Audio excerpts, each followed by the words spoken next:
375 verges. Ma plus longue drive, c'est ça. La plus longue? OK, 275. OK. Non, vraiment, c'est 235.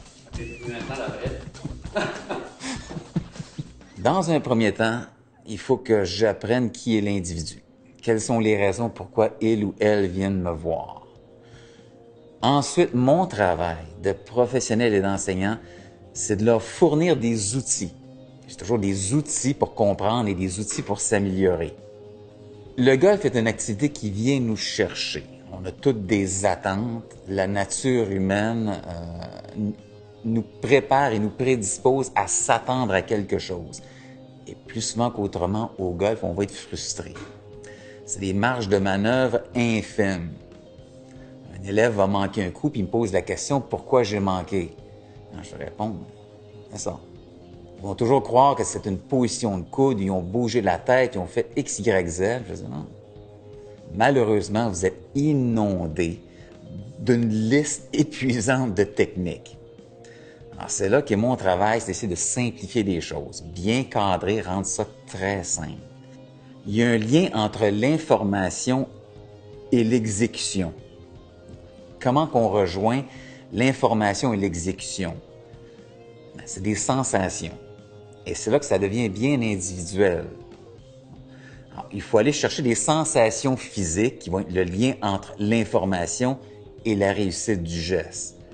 Et c'est là qu'on tente, avec notre expérience et notre expertise, de trouver des exercices pour faire conscientiser le corps de la personne sur le geste qu'elle tente de coordonner. L'habilité de frapper une balle s'aiguise avec la quantité et la fréquence. Trop souvent, le problème des amateurs, il est là. C'est qu'ils cherchent une raison ou une position technique qui va faire en soi « Mais si je place mon coude comme ça, je vais réussir. » Je dis, si tu places ton coude comme ça va juste faire que ton coude est placé dans une position. Quelle est sa valeur? Bien là, moi, en tant qu'expert, je vais pouvoir rationaliser mécaniquement l'ingénierie de la position et la dynamique dans le geste. Est-ce que ça vaut la peine? Tiger Woods a changé de technique 3 fois avec 3 instructeurs, sinon 4. Et c'est pas la technique qui a fait la différence. Les enseignants s'assinent tous. Avec ma technique, il a réussi ceci, puis il a réussi ça. Puis l'autre, mais lui, il a réussi ci, puis il a réussi ça. Mais Tiger Woods a gagné le même nombre de tournois avec chacune de ses techniques. La technique n'est qu'une option, pas nécessairement une solution. Mais le dénominateur commun de toutes les techniques, c'est qu'ils bougent. Dans le geste, fait quoi? Il transfère, il twist, puis il fouette. J'ai donné un cours à un professionnel de golf. Il est le professionnel en titre d'un club de golf. Il vient me voir parce qu'il a vu mes clips vidéo. Il charge, j'ai vu des clips, j'aime ça. Peux-tu m'aider? Je frappe pas bien la balle, il me semble qu'il y a quelque chose. Et le cours s'est déroulé de la même façon que je fais avec un débutant ou une débutante. J'ai expliqué les mêmes concepts.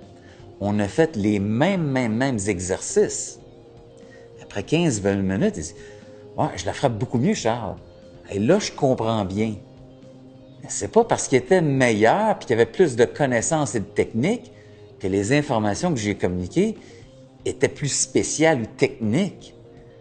C'était des généralités importantes qui devaient se ramener pour dire « OK, là, je comprends et ça me prend des sensations pour amener ce que je veux. » Les exercices recommandés vont toujours faire ça. C'est la même approche, débutant, avancé et expert.